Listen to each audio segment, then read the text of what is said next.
Glow Social Media.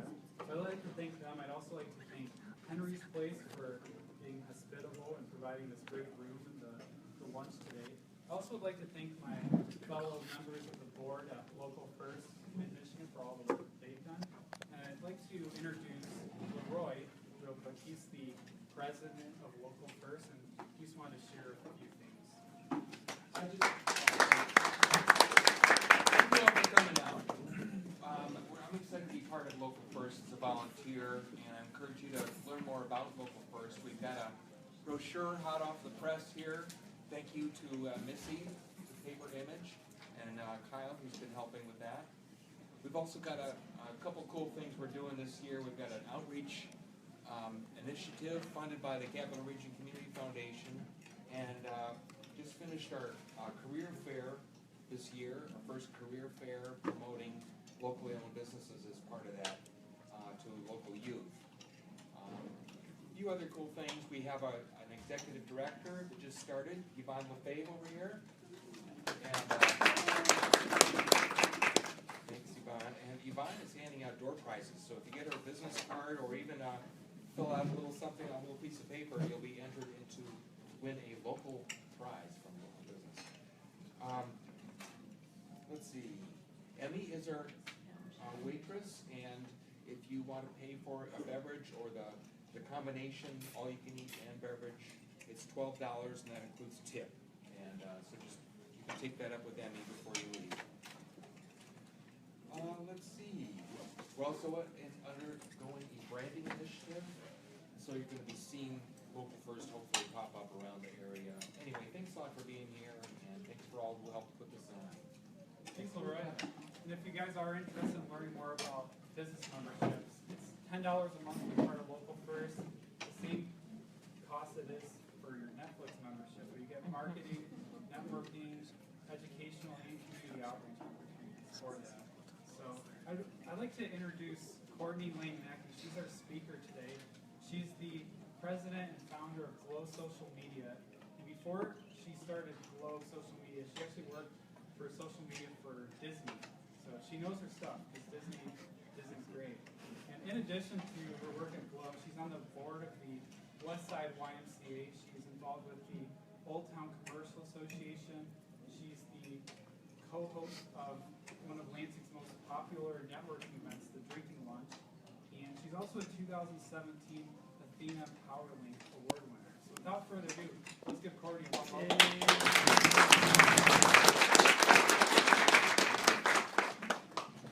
Thank you, Evan. Thank you, Local First, for having me. I'm really excited, and it's great to see all of you guys today. I'm going to talk a little bit about Instagram, but I also want to make sure we have plenty of time at the end of our meeting to do kind of general social media Q&A. If you have questions or maybe are working on something that you want to talk about or think through, I'd love to talk about some of those things too. So I think I have, Evan, 45 minutes, and I want to leave a lot of that for Q&A. He's saying sure.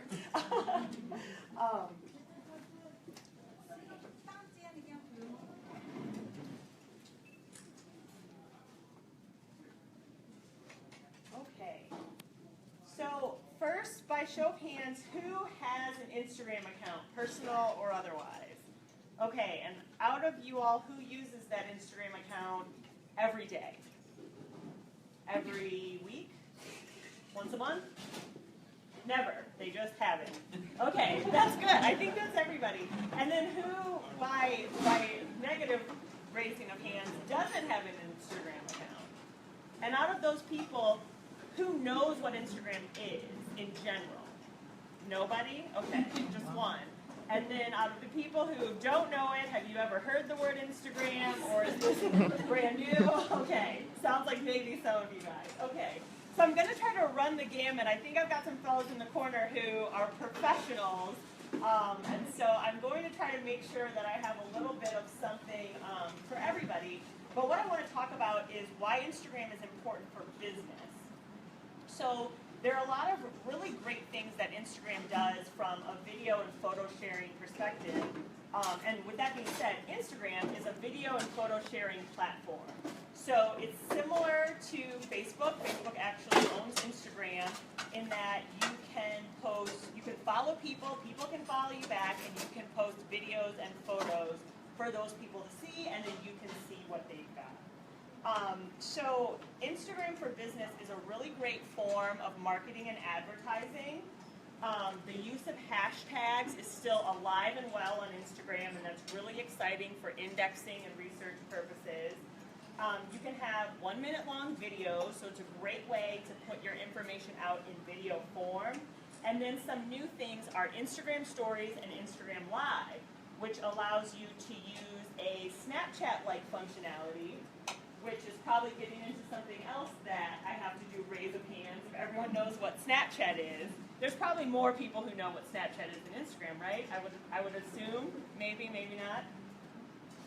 So Instagram Stories and Instagram Live. But I'm going to go over all of this today, and I want it to be interactive. So if you have a question, if you have an Instagram account and you see something and you want to clarify, definitely stop me and let me know. And feel free to follow along in your phone and kind of look at everything as we go along.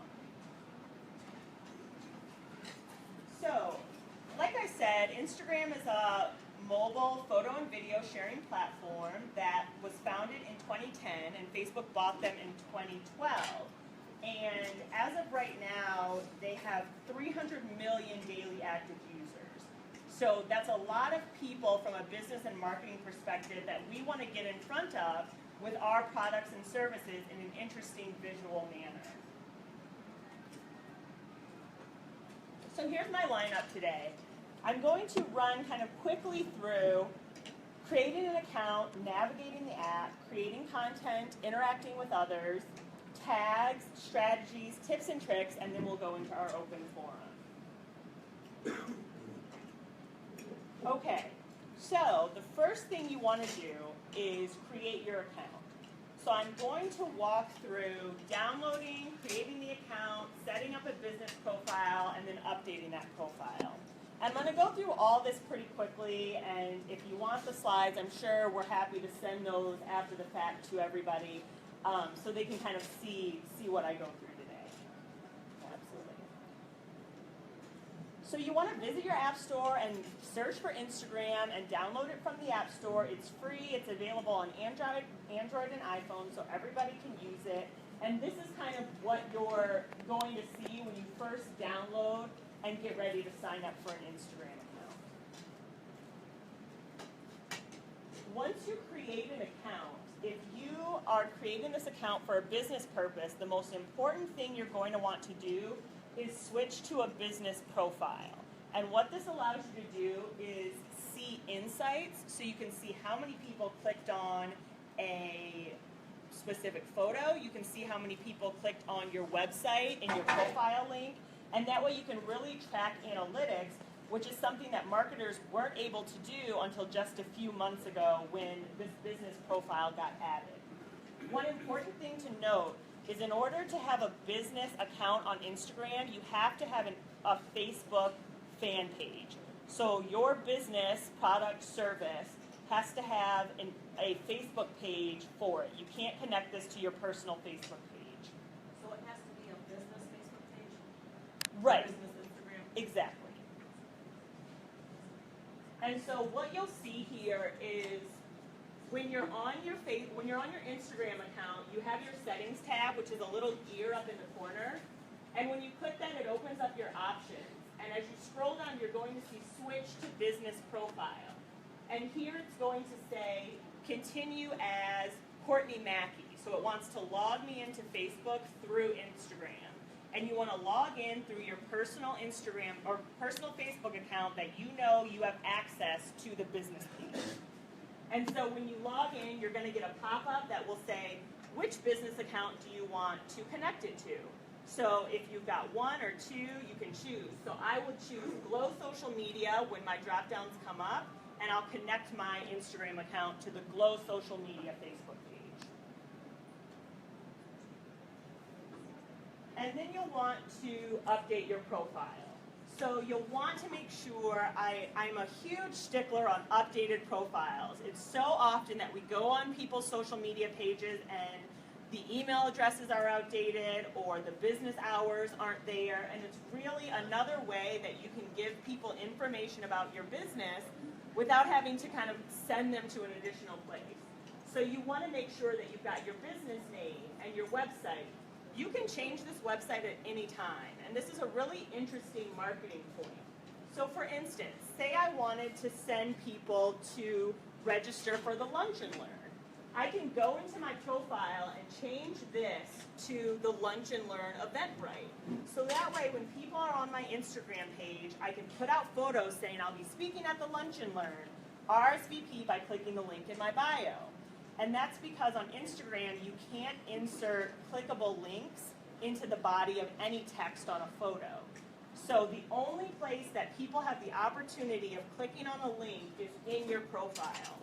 So lots of times you'll see business accounts changing that link all the time with whatever the latest thing is. Say they have a new article they want people to read, or an offer they want people to click on. They'll want to change the URL to make sure that that's what we see. Another great feature of the business page is the contact options. This allows you to put an email address or a phone number, which allows users to click contact, and they have the choice of emailing or calling you directly from the Instagram page.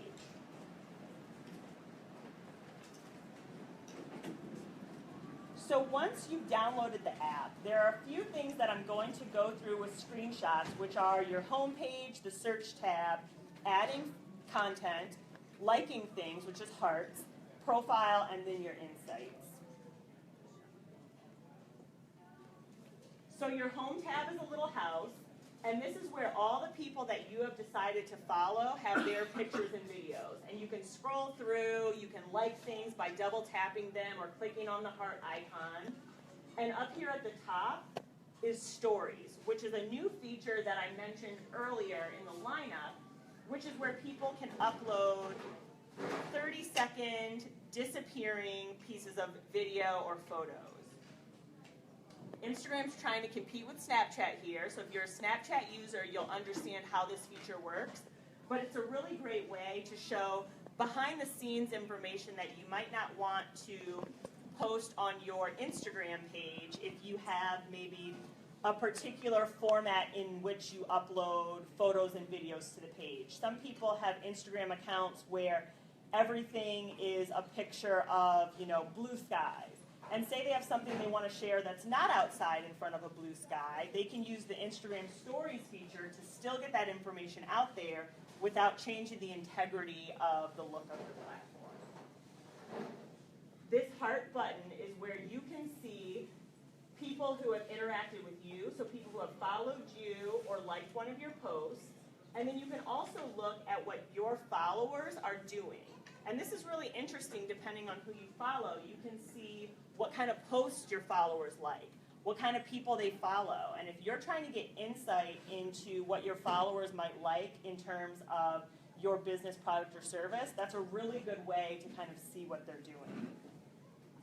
Yeah. When somebody's, let's say you're at the business page, do you have to follow people back, or is it kind of like Twitter where people can follow you but you're not following them, or?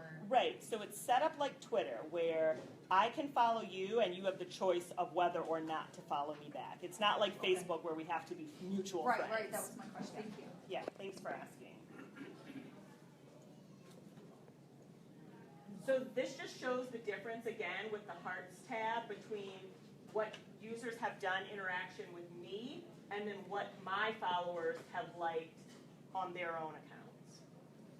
And then you finally have the Home tab, which will always have your profile picture down in the corner.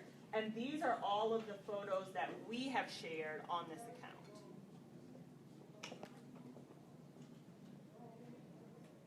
So the insights. So this is the really interesting part of Instagram for Business that you can only access if you have a business Instagram account.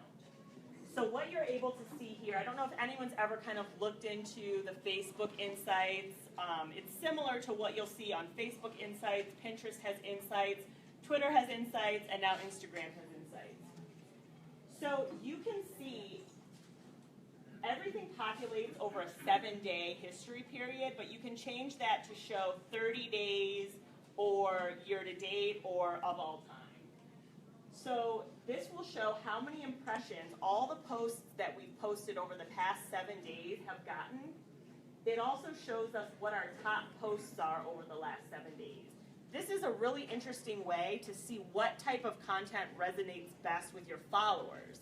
So that way you can say, wow, you know, we took time to make this awesome 60-second video, but it's our least popular post. Maybe we should revisit. And the picture I took out in the garden happened to do great. Why is that? Who are our followers? It really gives you information about who's looking at your page. This followers graph actually shows you how active, depending on hour of the day, that your followers are on Instagram.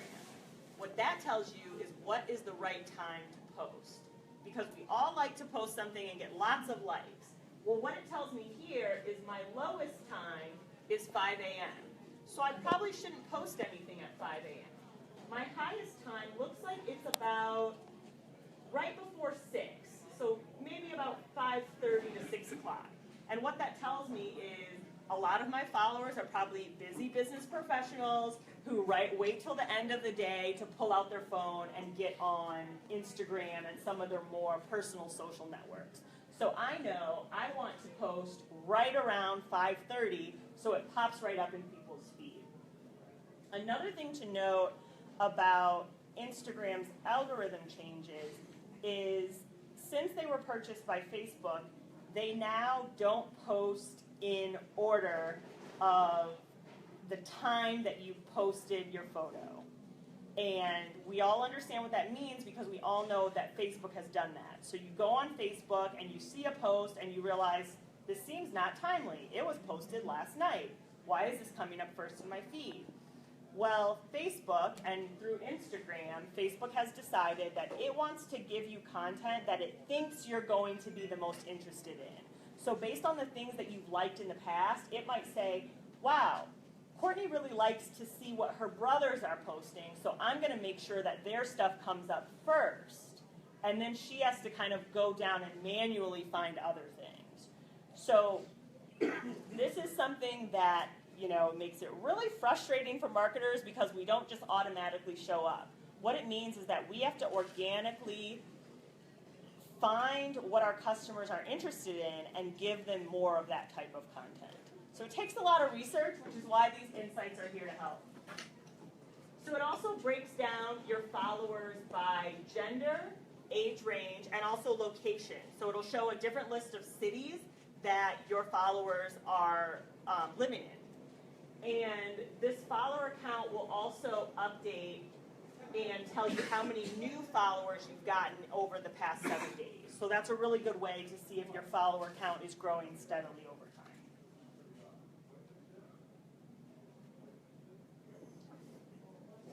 This shows the top posts. You get a number of impressions, and everything in blue, you can't really see it, but you can look at all your posts, or you can do photos only or video only. You can change the span of time of insights of 7 days, a month, a year, overall time. And you can sort by impressions, reach, things like comments, likes, and comments and likes. And then it will show you a number overlaid each photo so you can see how well it's performing in all of those different categories. You can also view specific insights on each of your photos by clicking the View Insights button on each photo when you're in there. And that will show you your impression and your engagements per photo.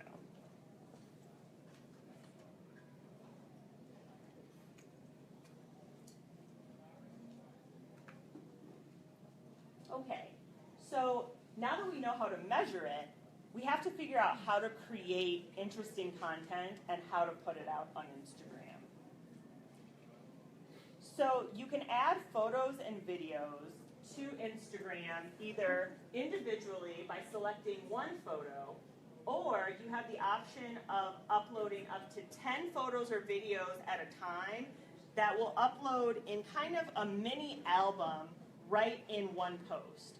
And this is a new feature, and Instagram is essentially allowing you to upload similar photos. So for instance, I might not want to post individually every single photo of the Michael Jackson Experience Live that I went to last month, but I might want to post 4 of them in one kind of mini Instagram album.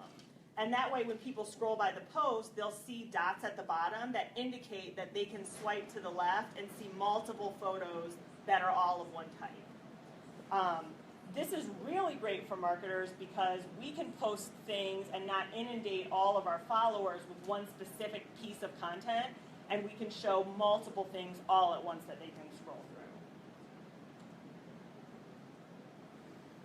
So stories, as I mentioned, they've updated this already since I put this presentation together 3 weeks ago. This plus sign is now a camera. So you'll see a camera up here, and it's going to open another camera window. And this isn't posting directly to your Instagram account. This is creating a story.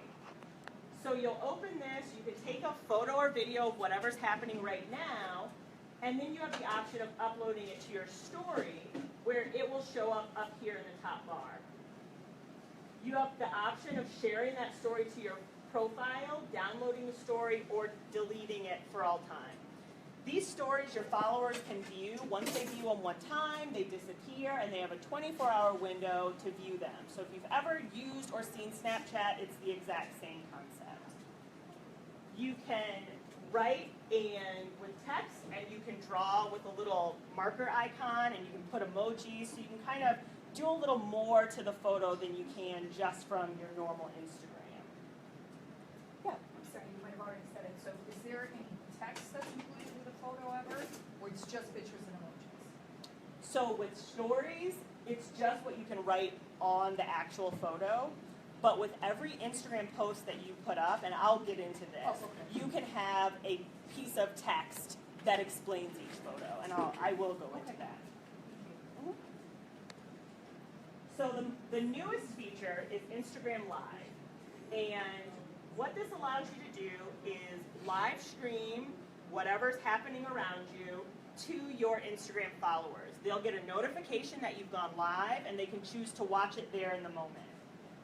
This is really great if you're at something that's really fun, or if you're doing a presentation and you want to give other people who aren't physically here the opportunity to watch and listen. And it also allows the users who are watching to leave comments. So some really interesting ways I've seen Instagram and all of the live platforms. So you can go live on Facebook, you can go live on Twitter through Periscope. And I've seen some really interesting uses of this, which is virtual Q&A. So I've seen a host and a guest kind of sitting on 2 chairs, and they're doing a Q&A, and the person holding the phone is actually reading questions that users are asking, and they're presenting those questions, and the guest and moderator are kind of going through all of those different questions. So it gives you the opportunity to reach people all over the world, anytime, from their phone, and they can actually interact with you in that way. You also have the option of downloading the live feed to your phone after it's over. So if it was something that you do want to keep, you do have the option of keeping it afterward. But once it's over, nobody else can see it unless you download it to your phone and repost it in some other format.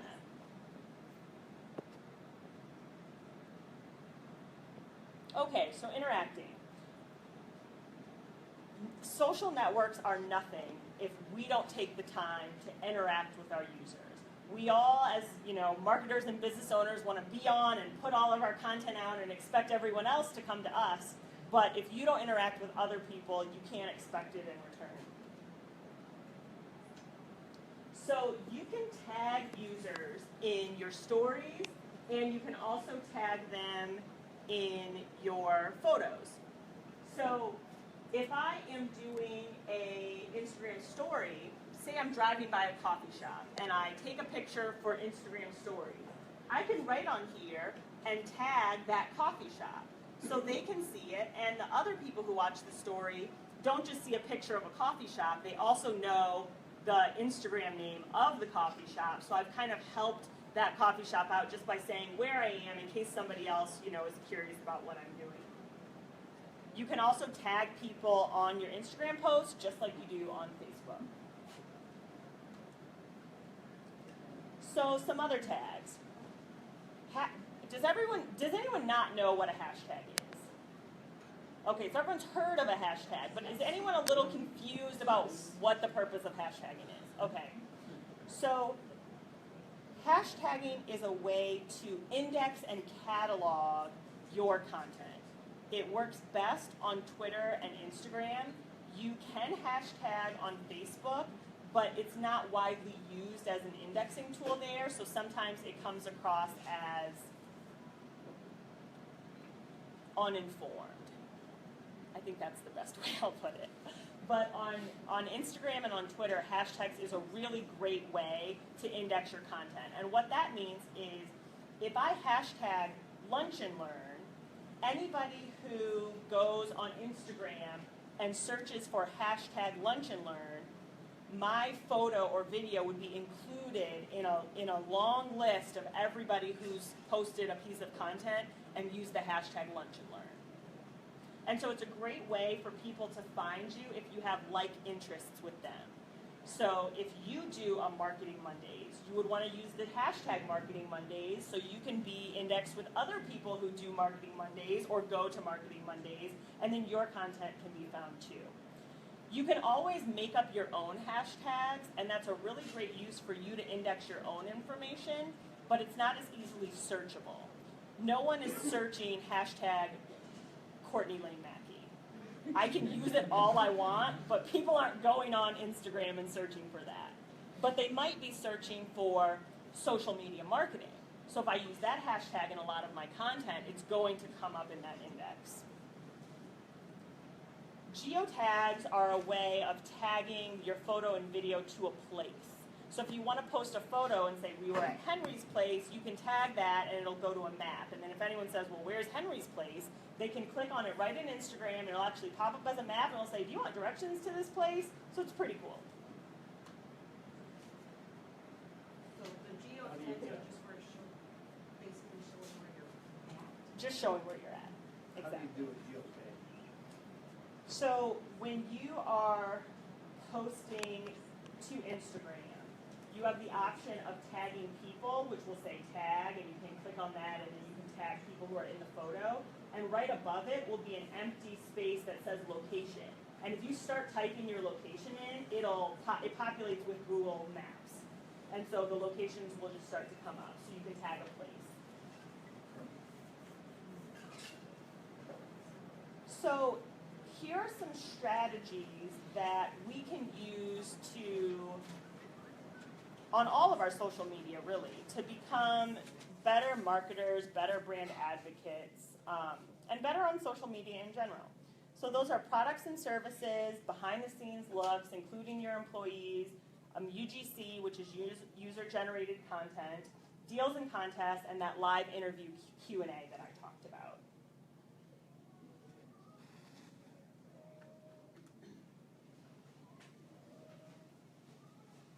While you're doing that, I just want to mention, if anyone needs to get up and grab some more food, it's pretty informal, so help yourselves. Thank you. I was thinking of dessert. This is dessert bar. Just watch your step on this cord over here. So products and services speak for themselves, but what's really important is making sure you take the time to be really deliberate and conscious about what you're posting and what it looks like. So it's easy to post, I can take a picture of this brochure and say, this is, I make brochures, this is what I do, here's my brochure. But if I take a little bit of extra time and maybe set up a little faux, a little white screen and go by the window so the lighting is good and prop it up and maybe put something else by it, stage it a little and then take the picture. It's going to be a lot more interesting than just my thumb in it and, taking it with my hand. So if you have products, you definitely want to take that time. I learned from a friend who does floral design that she does some of her best product pictures outside just because the lighting is a lot better. So she says she's got, you know, her little white corrugated board and she'll take it outside and set it up on the sidewalk and just set her floral arrangement down on the ground, and she gets really amazing pictures. So just taking the time to do a little extra work when photographing some of your products. Behind the scenes is really interesting for people. People want to know, you know, what are the inner workings? And this also includes showcasing your employees. I've seen business owners film or record for podcasts some of their one-on-ones with employees, and they just have kind of casual conversations, and it's really interesting to people who are curious about maybe the inner workings of that business or want to maybe see how they can work at that business so they can get some insight by what happens in that conversation. So there's a lot of really unique ways. One of the best things you can do to create content is just live and document. So instead of creating content and thinking about it that way, just document what you're already doing. Because we all live our lives. We go to events like this and things happen and we meet people. What is one more step to take a picture with somebody today? And maybe when you go home, if if writing doesn't kill you, sit down and write, a few paragraphs that you can put on a blog that just say, man, I had so much fun at the Lunch and Learn today, and I met someone, and it was, we had such a great time. That's a really easy way, and then you don't have to think, what am I going to post? Just think every time you go somewhere, how can I turn this moment that I'm already living into content for my social media? User-generated content is a way to get other users to help you create content.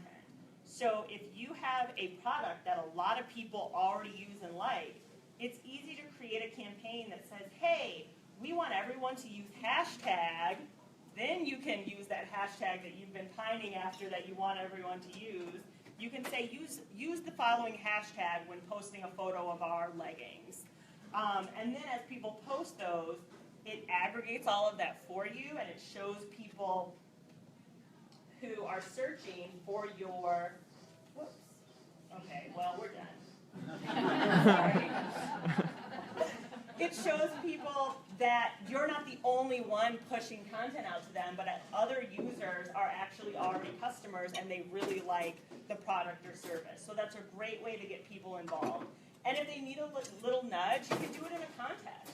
You can say, hey, are you already a customer? Well, we're giving away an extra $50, but we want you to, you post such and such with this hashtag. So it's a really great way to get your existing customer base involved. That goes right into deals and contests. This is obviously a really great way to get people involved in social media. And if you say, well, I don't have a lot of followers, a great way that you can do a contest is partner with somebody who has a lot more followers than you, and you offer to put up a little bit more. You say, hey, I'd love to do a contest with you, and you have way more followers than me. Can I pay for the $100 gift card, and we just co-promote this? And we all kind of get something extra out of it. So that's a really good way to kind of work with other people. It's always great to look for other users in your industry or complementary industries to figure out how you can work with them. Do you know somebody, who does a lot of YouTubing in your area? You can say, hey, can I interview you on your YouTube show? And that's a way for me to get out there and be involved and get in front of more people.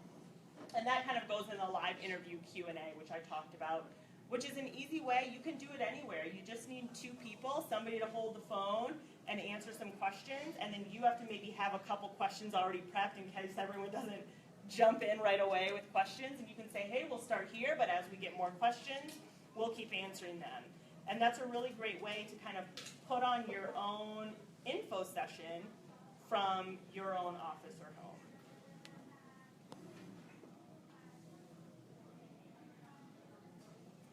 So these are some tips and tricks. I talked a little bit about putting the link in bio. As you use Instagram more, you'll see that a lot. You'll see posts about a contest, a deal, or a coupon.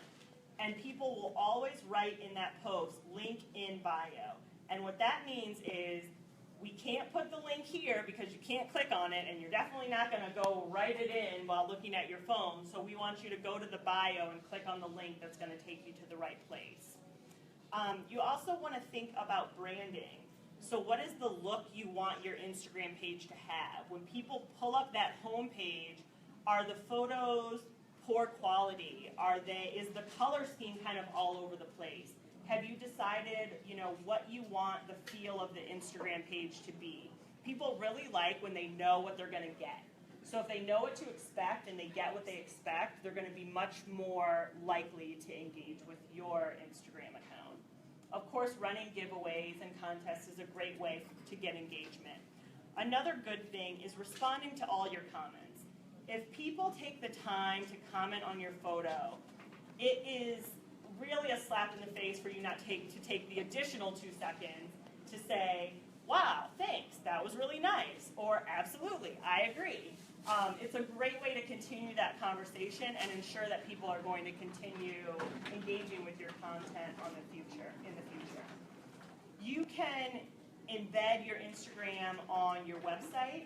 You can actually get codes from Instagram.com in your laptop or desktop browser and upload specific photos right to your blog or to your website. And then people who click on it via mobile will jump over to your Instagram page. So it's a great way to kind of use the content in a few different places. Because if we're taking time to create content, one of the things you want to keep in mind is how can I repurpose this? People will often ask, oh, well, if I wrote this tweet, should I tweet it again? Yes, you should tweet it, you should Instagram it, you should Pinterest it, you should put it on Facebook, you should write a blog post, you should make a YouTube video, because now you've got a wide breadth of content that came from just one single interaction or idea. Courtney, do most people do one or two of those things, or do they do all of them? Each person? Well, Like if you do Snapchat, Instagram, and Twitter, and Facebook, and well, so most people is a hard, that's a hard generalization. how about businesses? The No, I want to know people, like not like Users, users. They our users on all Oh. these platforms. Yes. So what we know from the numbers is that not every human being in America is on every platform, but there are a lot of people on a lot of different platforms, and what we know is those people overlap. So you all know what you're on, right? And there's exceptions, to either way. There's some people who are on nothing. There's some people who are on every single social network, and then most people fall right in the middle. So whether it's a business or an individual, most people fall somewhere in the middle, which is like 2 to 3 social networks that they really use. Does that make sense? Yeah, I think the reason I asked it is to wonder, if people are doing that, you still have to put it on all of them, but then you feel like you're inundating them with you. Oh, They're used to that, no, I guess. no, right? no. So you're right. I see what you're saying now. So what Kelly's asking is, if I post my one piece of content in a bunch of different platforms, will my followers be over me because I posted the same thing on 9 different social platforms? And the answer is no. The answer is no, because the odds that they see it on more than one platform are extremely slim. The odds that they see it on one platform are slim. So the odds that they see it multiple places, they had to go looking for it, which means they're obsessed with you, which is a good problem to have. And because you are formatting one piece of content on a bunch of different platforms, specific to that platform, it's going to look different. So the YouTube video is not going to look like the 1-minute clip on Instagram. It's not going to look like the audio only that I put on my podcast. So all of the content might be the same, but it comes across completely differently. Okay, so now I want to kind of continue our open forum, and we do not have to talk about Instagram. We can talk about Instagram, but I definitely am happy to kind of go any direction, talk about whatever social networks, talk about the questions you have, any digital marketing things that you've been thinking about, I'm happy to talk through What's some of the that. number one social media? What's the most popular social media site? So, Facebook has the most users, but it depends what you want to call social media. So, I call it all social media. the number one search engine is technically a social media platform. Does anybody know what it is? Not Paul. YouTube. Yes, YouTube. So YouTube is the most popular search engine.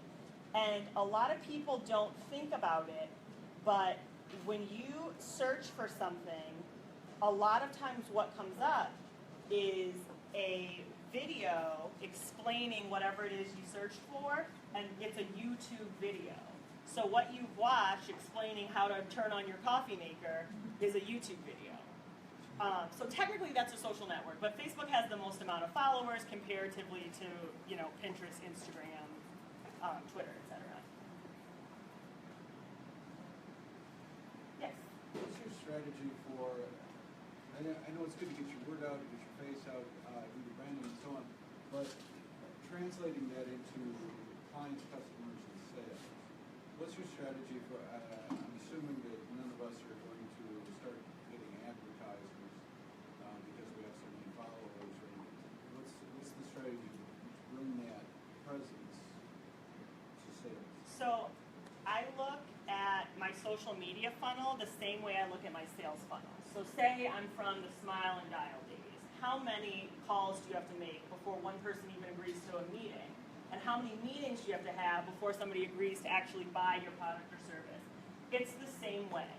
So I know that if I have 30,000 followers on Twitter, I need to tweet to them 10 times a day, every single day, and I need to have interesting, engaging content, and then I can go look with my analytics and say, all right, I focused on 5 links to specific pages on my website. These are the pages that performed, and based on, maybe one of them performed better than others, and of that one, a couple people put their email address in at the end of, the page. And of the people who put their email address in, I actually heard back from 2 of them. I had meetings, and one of them, or none of them, signed up for the product. So I look at it in the same way, which is why, a lot of people will ask, well, what about follower count? Everyone says, now followers used to matter, now followers don't matter. Well, followers still matter in the same way that having enough numbers to dial matters. No, it doesn't really matter because at the end of the day, you don't know where that one customer is coming from, but if you don't have the 500 phone numbers to dial, you're nowhere. So you definitely want to have the followers, and you have to work with them the exact same way. So does that kind of answer your question? I have an answer. My company has retained Courtney for her services to do what she does, because I think that as business owners or whatever you're here for, but if you build the social media platform and then you get to the spot where now what? And you build this and you wonder what heck do I do with it now? I don't know if people realize she's a company and she's for hire and she's affordable and I'm just pitching. Thank you. They're all questions, and she's so full of knowledge, and most of us are sitting here wondering how the heck are we supposed to do this? Well, she does it. Well, that's really what my question comes down to, because I'm not going to do any of this to my business. So that's either my assistant or hiring a professional to do it, and at which point then I have to track what was the cost for my assistant or the professional that I hired, and what's the revenue I'm bringing in. Right. And that's the ultimate metric that I look at. Well, That's what nobody else knows. here's the answer that I think all marketers will give you. You retain a marketer as a service provider, less a sales manager. So I provide a service, I don't necessarily sell. So for instance, you pay for an accountant because you know that your business would be in dire straits if you didn't have a professional run it. You could do it yourself, or your assistant could do it, right? But it might not be done well, and eventually, if we're all so fortunate, our business gets to a place where we can't do it anymore. And so that's where we're all trying to get, to a place where we actually can't do it anymore, and we have to bring in an outside service provider. So I would look at it more that way, of when your business is at the place to bring in an external service provider of any time, of any type, where were you in your business that you said, okay, I do need an accountant now, I can't do it anymore. And it's the same way with any of your marketing and your social medias. Eventually you'll be at the place where you say, you know what, I can't do this anymore, I need to bring in an external service provider. Yes? When is an appropriate time to run an Instagram ad? Like paid advertising? So, with any ad, if you have a specific product to sell, a specific event that's going on that you want to reach a lot of people, that's when you want to make the decision to run an ad. So some people with budgets choose to run ads just to grow their followers. So you can run sponsored ads just to get people to go to your page and like your page. And if you want to put budget to quickly growing followers so you don't have to waste any time organically growing them, that's a good time to run an ad. But most people will wait to run ads when they actually have something tangible that they want to measure. So if they want to say, okay, I want to put $1,000 to advertising my book, and I'm doing pre-orders for my book, and I'm putting the link in my bio so I can count how many people viewed the ad, how many people clicked on the link in my bio, and then how many people pre-ordered the book. That's a good time to do, any type of social ad. So when you're going about advertising for your own business, Mhm. do you do the paid advertising for like Instagram, for Glow Social and stuff? No, why not? We are trying to test the content strategy that I talked about. Creating content by living and documenting life. And we want people who are interested already in that topic, not people who we've kind of forced an ad in front of. Right, organic. We want them to say, oh man, I can't get enough of, these live videos or whatever, we're posting. Yeah. So we're doing it that way. And the reason we're doing it that way is because we want to be good service providers. And so if all we ever do is place ads and get all this business, I can't stand up here and say, you should do a live video every day, because I don't know, because I didn't bother doing it. So we want to make sure that we've really tested everything and kind of done it all on our own. So I can get up and say, we've done these live videos, we've done it this way, we were able to grow this followership, and we want to be able to see what we can do organically before we get to that place. Okay. So far we've actually never run a social ad for us. We run them for our clients all the time, but we run them specifically, like I mentioned, kind of with the book pre-order scenario. Right. When you were throwing an event like this, did you ever think about throwing an ad for this event, like for people that want to learn about Instagram for their business? Well, this was the local first Lunch and Learn, and so we definitely promoted it on our social networks, Yeah. but a lot of our social media followers aren't located in the greater Lansing area, so whether or not it was relevant content to them, is up for debate. But we're on Facebook Live, so they can still tune in. Yes? Because of Facebook now owning Instagram, do you see Instagram kind of having like a scheduling feature in the future? Because now that you can schedule all of your posts however you'd like, aside from third party on Yeah. Facebook, do you think that would happen too? I think it will happen. I'm not sure what the delay has been, but they've been rolling out a lot of different features, and what it seems to me is that Facebook has shifted its gears back to Facebook, because if you've all seen that Facebook has launched stories in the past 2 weeks. And so I think what's happening right now with Facebook is they made all these changes with Instagram, and now they're like, okay, let's do the same things to Facebook and try to see if everyone really, wants to use them on Facebook too. So I imagine they will. I don't know if it'll be tomorrow, but eventually there will be scheduling available. Which is why I think Facebook, through Instagram and on Facebook, is making such a big deal of stories and live, because they still want people to create content immediately. And so I think that they're really trying to get people to use the live features. And if you've noticed or used live, it gets a lot more kind of organic press than the stuff that you post. And that's because Facebook's really into live, and so they're like, well, if you go live, we're going to let all your followers actually know, because we really want this live thing to work. So I think that's what they're doing. How long is too long for Facebook Live? Or it doesn't matter? That's a good question. I'm not sure if there's a technical max. I guess not. I don't know if you can live in perpetuity. I watch a lot of live videos at home Mm-hmm. through another Young Living Essential Oils, and sometimes they are so long, and I lose interest. Yeah. Well, So it's like, here's the perk to a long live video. The longer you're live, the more people who come on the platform who weren't there when you went live, who notice that you're live and log in. I noticed So that too. Like when you first go live, like we just started going live at Kelly's. It takes a minute. Should we post before we go live, like 5 or 10 minutes before we go live? yes, We're going live in you 5 should, minutes? if you know you're going live, so some people don't. You know, some people are like, oh, something's happening.